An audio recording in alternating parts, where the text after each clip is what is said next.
ఈ రాష్ట్రంలో ప్రభుత్వ ఉద్యోగాలు విద్యతో ఎటువంటి సంబంధం లేకుండా అత్యధికంగా ఇచ్చినటువంటి ఏకైక సంస్థ సింగరేణి సంస్థ.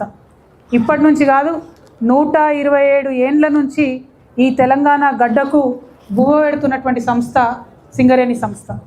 మరి ఒకప్పుడు దాదాపు 1,00,000 మంది ఎంప్లాయీస్తోని అద్భుతంగా ఉన్నటువంటి సంస్థ ప్రపంచీకరణ జరగడం అయితే ఏంటి, పాలకుల నిర్లక్ష్యం అయితే ఏంటి, పాలకుల యొక్క ప్రపంచ బ్యాంకుకి దాసోహం అనేటటువంటి విధానాలు అయితే ఏంటిది, వీటన్నిటితోని సింగరేణిలో ఉన్నటువంటి కార్మికుల సంఖ్యను తగ్గించుకుంటూ రావడం జరిగింది. సరే, కొత్త కొత్త మెషిన్లు వచ్చినాయి, వాటిని వాడాల్సిందే, బొగ్గును తీసుకోవాల్సిందే, అందులో తప్పులేదు. కానీ మన దగ్గర ఉన్నటువంటి భూమి యొక్క సందర్భాన్ని, దాని పరిస్థితిని, దాని జాగ్రఫీని అర్థం చేసుకుంటే తెలంగాణ ప్రాంతంలో ఓపెన్ కాస్ట్లతో ఎంత బొగ్గు తీయొచ్చో అండర్ గ్రౌండ్లో కూడా అంతకంటే ఎక్కువ తీయొచ్చు అనేటటువంటి విషయం మనం చేసినటువంటి పరిశీలన ద్వారా, గత అనుభవాల ద్వారా కూడా మనకు తెలుస్తూ ఉన్నది. ఇవాళ హెచ్ఎంఎస్ కానీ తెలంగాణ రక్షణ సేన కానీ కోరుకునేది ఒకటే, ఒక పక్క ఓపెన్ కాస్ట్లో ఉంటూ మనం మార్కెట్లో కాంపిటీషన్ ఇస్తూ సంస్థకు కావాల్సినటువంటి బొగ్గును ఉత్పత్తి చేస్తూనే అండర్ గ్రౌండ్ మైన్స్ని కూడా అంతే సరిసమానంగా నడపాలి. దానితోని అనేక మంది తెలంగాణ యువతీ యువకులకు ఉద్యోగం ఇచ్చేటటువంటి ఆస్కారం ఉంటుంది. కాబట్టి అండర్ గ్రౌండ్ మైన్స్ని కూడా మనం కొత్త కొత్త వాటిని ఐడెంటిఫై చేసుకోవడం, వాటిని ఓపెన్ చేసుకోవడం అనేటటువంటిది ప్రధాన బాధ్యతగా పెట్టుకోవాలి. మరి అలా టీఆర్ఎస్ పార్టీ పెట్టినాం కాబట్టి మా బొగ్గుబాయిలో దిగుతున్నటువంటి గని కార్మికుల యొక్క ఆశీర్వాదం కోసమే ఈ బొగ్గుబాయి యాత్రను కూడా చేపట్టడం జరిగింది. బొగ్గుబాయికి సంబంధించి మరి తెలంగాణ ఉద్యమ సందర్భంలో కూడా మనం చెప్పుకునే వాళ్ళం చాలా బాధతోని, దుఃఖంతోని. మన తెలంగాణ బతికేంద్ర అంటే దుబాయి, బొంబాయి, బొగ్గుబాయి అని చెప్పుకునేటోళ్ళు. తెలంగాణ వచ్చిన తర్వాత మరి ఆ కార్మికుల పరిస్థితి ఏమన్నా మారిందా అంటే, ఇప్పుడే మేము కాశీపేట మైన్కి పోయి వచ్చినాం.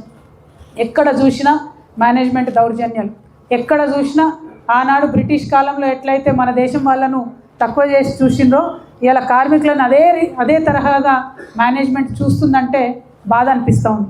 కనీస మానవ హక్కుల పరిరక్షణ లేకుండా, చిన్న చిన్న సౌకర్యాలు కల్పించకుండా, ఆఖరికి మంచినీటి సౌకర్యాన్ని కూడా కల్పించకుండా మరి అత్యంత కర్కశంగా మేనేజ్మెంట్ వ్యవహారం చేస్తున్నది.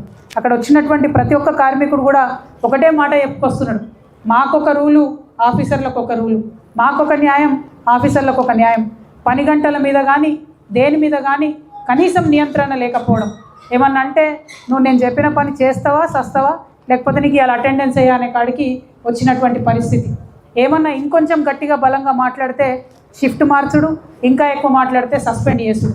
ఇవాళ కూడా మేము పోయిన మైన్ కాడ ప్రతి శనివారం వస్తుందంటే ఉద్యోగాల జాతరను ఇంకోటో ఉండాల్సినటువంటి సింగరేణిలో ఇవాళ ఎంతమందిని తీసేస్తున్నాం, ఇవాళ ఎంతమందిని షిఫ్ట్ చేంజ్ చేస్తున్నాం, ఇవాళ ఎంతమందిని సస్పెండ్ చేస్తున్నాం అనే కాడికి మేనేజ్మెంట్ ధైర్యానికి వచ్చిందంటే డెఫినెట్గా ఇది ప్రభుత్వం ఇచ్చినటువంటి అలసత్వమే.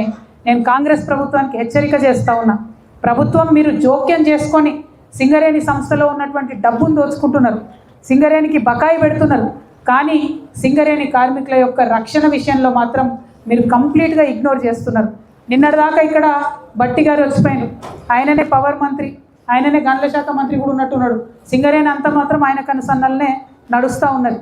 మరి వచ్చినటువంటి మనిషి ఒక్కసారన్నా కార్మికులతోని మీకు ఇబ్బందులు ఎట్లున్నాయి, మీకు ఏమైనా ప్రాబ్లమ్స్ ఉన్నాయా, మరి మేనేజ్మెంట్కి నేను ఏమైనా చెప్పాలనా అని అడిగినటువంటి విషయం లేదు.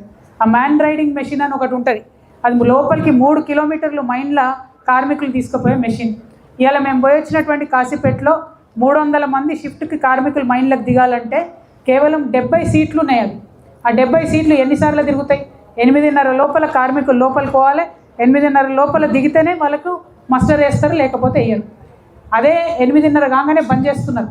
మరి పోనీ మేనేజ్మెంట్ కానీ ఇంకోరు కానీ వాడాలంటే ఎనీ టైం ఆన్ చేస్తున్నారు. ఇదెందుకు, ఇంత జులుము ఎందుకు? మీకు కరెంట్ అయితే ఫ్రీగానే ఉంటుంది కదా, కరెంట్ ఏం ఖర్చు కాదు కదా అదనంగా, ఎందుకోసం ఇట్లా చేస్తున్నారు? ఇంత సాడిస్టిక్ వ్యవహారం చేయడం ఎందుకు?